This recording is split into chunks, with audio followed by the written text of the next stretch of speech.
Hey guys, welcome to the channel, and today I'll be taking you guys through the abilities of Raiden Shogun aka Baal.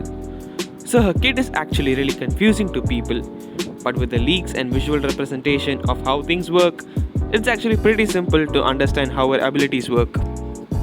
So her first ability, Transcendence Baleful Light.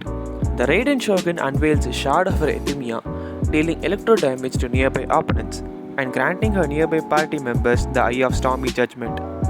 So what this Eye of Stormy Judgment basically does is whenever a character has this buff and hits an opponent, the Eye will unleash a coordinated attack dealing AoE electro damage to the opponents in the position.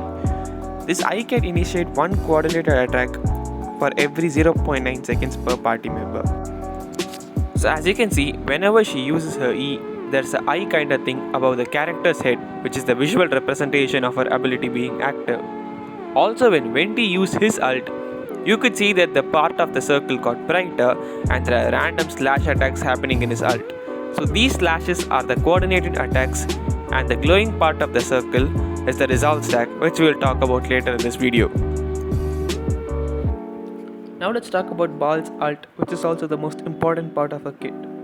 The secret art Musou Shinsetsu. Gathering truths unnumbered and wishes uncounted, the Raiden Shogun unleashes the Musou no Hitatachi and deals AoE electro damage, using Musou Ishin in combat for a certain duration afterward. The damage dealt by Musou no Hitatachi and Musou Ishin's attack is based on the number of Shogun Bakugan no Rin resolve stacks consumed when the skill is used. Now Baal's ult is a two-part ult consisting of both Musou Ishin and the Shogun Bakugan no Rin. So what Musou Ishin does is it changes a weapon type to a Tachi, which is just another name for Japanese sword, and this will infuse a normal and charged and plunge attack with an electro damage, and it cannot be overridden. So she's even good with a C6 pennant. And when she hits the opponent, she can recharge the entire party's energy every 1 second for a total of 5 times, and while in this state, her resistance to interruption increases and she won't be taking electro damage.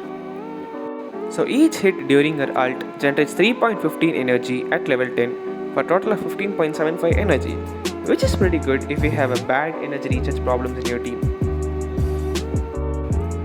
So now let's talk about the second and the most important part of our ult, the Shogun Bakugan no Rin. So whenever a party member uses their ult, it gains a resolve stack, which increases the Musou no Hitatachi's damage, and at level 10, each stack gives you a 7% damage increase, with a total of 60 stacks, which sums up to a grand total of around 420% increase in the damage. Considering her ult already does 720%, this just takes her ult's damage to a whole new level with nearly 1140% more damage. Now her ult used to have split scaling, but now it's single scaled, so I'm not sure whether this buff is also for normal attacks during her ult, but nonetheless, she seems pretty good. And now for the big question, can she be comparable to the other Archons like Venti and Zhongli? Now she can easily outdamage them, that's for sure. But she also gives a shit ton of energy recharge even when the other characters are not in the field. So in my personal opinion, yes, I think she can be as good as the other Archons, and she can be perfectly viable with any team. And also, she's gonna be the first Inazuman character that I'm gonna pull for.